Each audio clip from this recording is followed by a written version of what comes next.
Kali ini saya akan menjawab pertanyaan teman kita tentang reserse. Apa itu reserse, Bang? Apa tugasnya sih? Dan apa bedanya dengan polisi-polisi yang lain? Jadi begini rekan-rekan. Dari pengertian kata reserse itu adalah mencari. Tentunya kalau berkaitan dengan polisi berarti mencari yang berkaitan dengan tindak pidana, menemukan kembali gitu, atau membuat sesuatu menjadi terang, kira-kira gitulah. Tapi kaitan dengan tindak pidana rekan-rekan.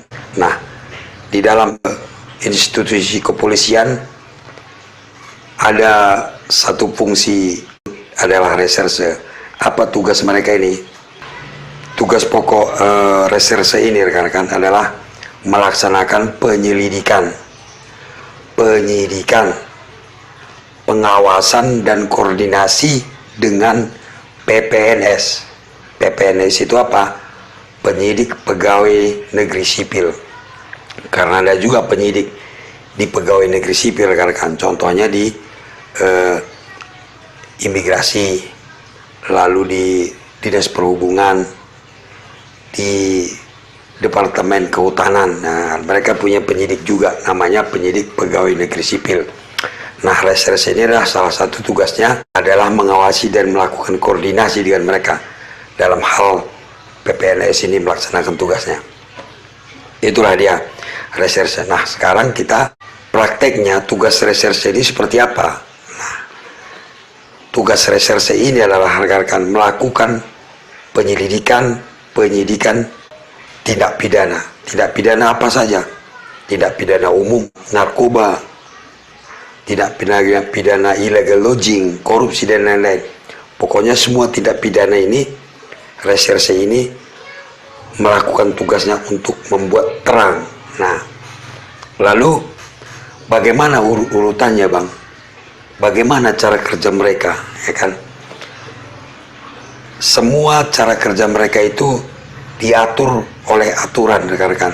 Jadi bukan suka-sukanya aja.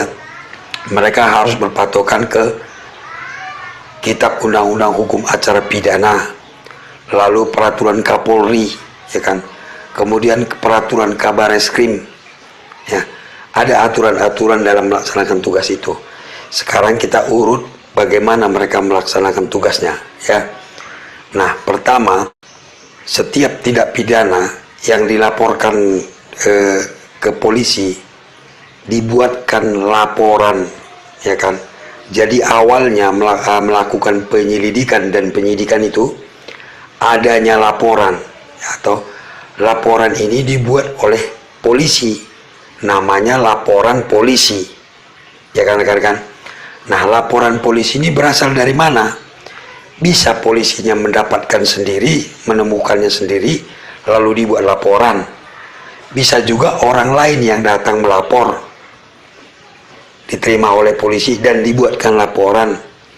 Kemudian berdasarkan hasil penyelidikan intelijen dibuatkan laporan. Jadi laporan tadi bisa berasal dari mana-mana, tapi intinya dibuatkan laporan atas kejadian itu. Namanya laporan polisi. Jadi kalau seorang reserse melakukan tugasnya berawal dari adanya laporan polisi tadi, rekan-rekan. Sekarang kita sudah paham tentang laporan polisi, dan sekarang kita anggap ada laporan polisi tentang penipuan, misalnya kita anggaplah penipuan. Lalu laporan polisi ini oleh pimpinannya diserahkan kepada reserse untuk ditangani. Yang pertama yang dilakukan adalah rekan-rekan menyiapkan administrasinya, dibuatkan surat perintah penyidikannya, ya, supaya dia mempunyai wewenang untuk melakukan penyidikan. Dibuat di dalam hal penyidikan ini, mereka nanti ada surat perintah penyelidikan. Kalau memang ada yang mau disita, dibuatkan surat perintah penyitaan. Kalau ada yang mau ditahan, ada orang tersangka mau ditahan, dibuatkan surat perintah penahanan. Inilah tugasnya dia. Nah, setelah dibuatkan administrasi tadi, ya, kita urut lagi. Dibuat pertama adalah surat perintah penyidikan dan surat perintah penyelidikan. dilakukanlah penyelidikan oleh reserse tadi. Biasanya reserse ini dia berbentuk tim, rekan-rekan. Bisa 3-4 orang. Mereka berbagi tugas. Ada yang tugasnya di lapangan, ada yang di kantor. Yang di kantor tadi adalah tugasnya menyiapkan administrasinya dan memeriksa nanti saksi-saksi dan tersangka. Nah, yang di lapangan itu adalah menemukan barang bukti, menyelidiki di lapangan, atau menangkap tersangka. Ini tugasnya yang di lapangan. Nah, sekarang tugas yang di kantor tadi, dia misalnya mulai membuka laporan dan ada yang melapor di situ. Lalu yang melapor ini dipanggil rekan-rekan untuk diminta keterangan. Nah, dari keterangan si pelapor ini dikembangkan lagi. Siapa lagi keterangan saksi-saksi yang dibutuhkan untuk diambil keterangannya. Semua diperiksa.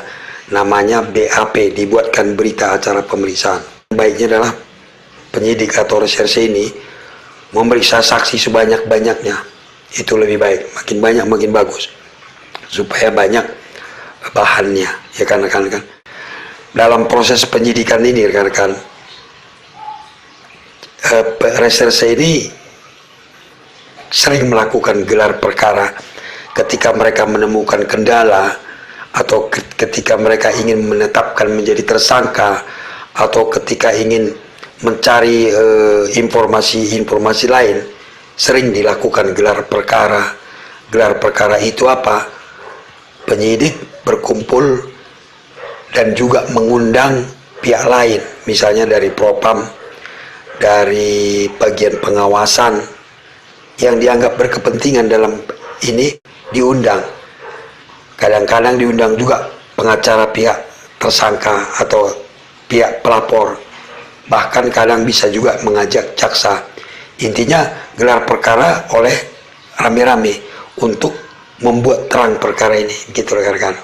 Nah, kalau ada misalnya saksi yang dipanggil tidak mau datang, nah nanti baru dijemput oleh rekannya yang bagian lapangan tadi untuk diserahkan ke penyidik atau reserse yang di kantor untuk diperiksa. Kalau ada yang mau ditangkap tersangka berdasarkan keterangan saksi-saksi dan alat bukti yang sudah dikumpulkan dan menuju ke arah satu orang atau beberapa orang tersangka, maka dibuatkan surat perintah penangkapan. Nah, yang melakukan penangkapan reserse yang tugasnya di lapangan tadi rekan-rekan, yang rambutnya panjang, yang ya kita pun kadang-kadang polisi sendiri kadang-kadang tidak kenal ya, karena mereka berambut panjang untuk lebih leluasa menyambar dan sebagainya. Nanti itu hasil tangkapannya tersangka itu dibawa ke kantor. Nah, reserse yang di kantor itulah yang melakukan administrasi, mengetik ya kan, memeriksa dan lain sebagainya. Nah, dikumpulkanlah semua oleh reserse tadi rekan-rekan, keterangan saksi, alat-alat buktinya, barang buktinya, tersangkanya, ya kan, semuanya dikumpulkan. Setelah dikumpulkan semua, dilakukan gelar lagi, ya kan, dilakukan gelar perkara lagi untuk menentukan apakah ini sudah cukup bahan-bahan ini untuk dikirim ke jaksa untuk dituntut. Nah, nanti mereka melakukan gelar lagi rekan-rekan. Dan kalau hasil gelar ini sudah dinyatakan sudah cukup, maka itu akan dikirim ke jaksa untuk diperiksa oleh jaksa apakah ada yang kurang. Kalau sudah cukup oleh jaksa, maka dinyatakan lengkap oleh jaksa, maka penyidik atau reserse tadi menyerahkan semua barang bukti, menyerahkan berita acara pemeriksaan tadi, surat-suratnya, dan tersangka diserahkanlah ke jaksa. Selesailah tugas reserse itu rekan-rekan. Selanjutnya jaksa akan membuat dakwaan untuk dibawa ke pengadilan. Jadi tugas reserse adalah sampai dengan berkas dan tersangka dan barang bukti dan dinyatakan sudah lengkap oleh jaksa penuntut umum. Disitulah tugas reserse tadi selesai. Jadi rekan-rekan, intinya tugas reserse itu adalah membuat terang suatu perkara, membuat terang suatu dugaan terjadi tindak pidana. Jadi bukan mencari kesalahan rekan-rekan. Ingat, tugas penyidik atau reserse ini bukan mencari kesalahan orang, tapi membuat terang perkara itu, apa sebenarnya yang terjadi. nanti yang menentukan salah atau benarnya adalah hakim. Jadi penyidik tidak menentukan orang itu salah atau tidak. Penyidik mencari kebenarannya, siapa yang diduga bersalah disebutkan, tapi tidak menyatakan bersalah. Mencari, seperti bahasa reserse tadi, mencari, menemukan, ya kan, membuat terang suatu masalah. Itu dia rekan-rekan.